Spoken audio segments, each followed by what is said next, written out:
Lesson 196. It can be but myself I crucify. When this is firmly understood and kept in full awareness, you will not attempt to harm yourself, nor make your body slave to vengeance. You will not attack yourself, and you will realize that to attack another is but to attack yourself. You will be free of the insane belief that to attack a brother saves yourself. And you will understand his safety is your own, and in his healing you are healed. Perhaps at first you will not understand how mercy, limitless and with all things held in its sure protection, can be found in the idea we practice for today. It may in fact appear to be a sign that punishment can never be escaped because the ego, under what it sees as threat, is quick to cite the truth to save its lies. Yet must it fail to understand the truth it uses thus? But you can learn to see these foolish applications and deny the meaning they appear to have. Thus do you also teach your mind that you are not an ego.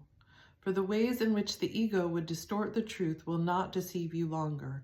You will not believe you are a body to be crucified, and you will see within today's idea the light of resurrection, looking past all thoughts of crucifixion and of death to thoughts of liberation and of life. Today's idea is one step we take in leading us from bondage to the state of perfect freedom. Let us take this step today that we may quickly go the way salvation shows us, taking every step in its appointed sequence as the mind relinquishes its burdens one by one. It is not time we need for this, it is but willingness, for what would seem to need 1,000 years can easily be done in just one instant by the grace of God. The dreary, hopeless thought that you can make attacks on others and escape yourself has nailed you to the cross. Perhaps it seemed to be salvation, yet it merely stood for the belief the fear of God is real. And what is that but hell? Who could believe his father is his deadly enemy, separate from him and waiting to destroy his life and blot him from the universe, without the fear of hell upon his heart?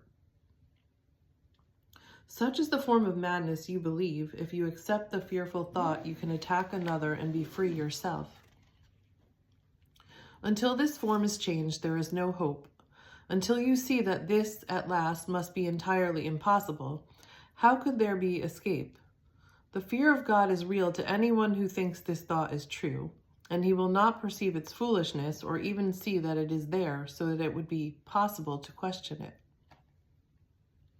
To question it at all, its form must first be changed at least as much as it will permit fear of retaliation to abate, and the responsibility return to some extent to you.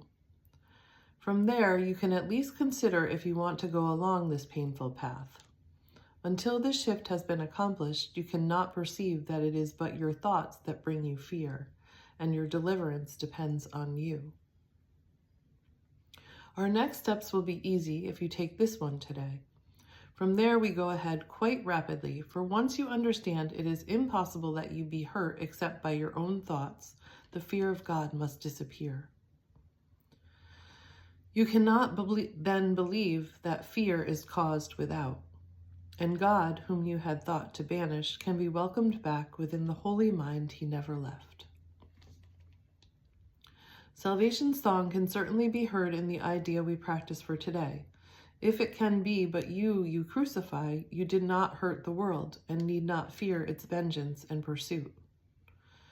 Nor need you hide in terror from the deadly fear of God projection hides behind. The thing you dread the most is your salvation.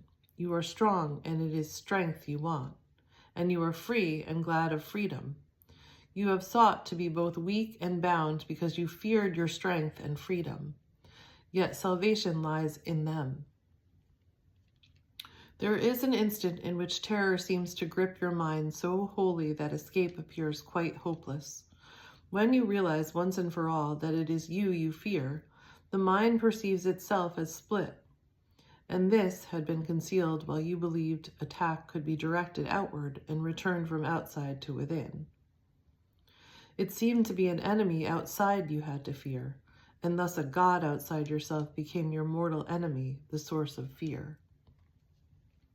Now, for an instant, is a murderer perceived within you, eager for your death, intent on plotting punishment for you until the time when it can kill at last. Yet in this instant is the time as well in which salvation comes, for fear of God has disappeared, and you can call on him to save you from illusions by his love. Calling him Father and yourself his Son, pray that the instant may be soon, today. Step back from fear and make advance to love. There is no thought of God that does not go with you to help you reach that instant, and to go beyond it quickly, surely, and forever. When the fear of God is gone, there are no obstacles that still remain between you and the holy peace of God. How kind and merciful is the idea we practice. Give it welcome as you should, for it is your release. It is indeed, but you, your mind, can try to crucify. Yet your redemption, too, will come from you. And so it is. And so you remember.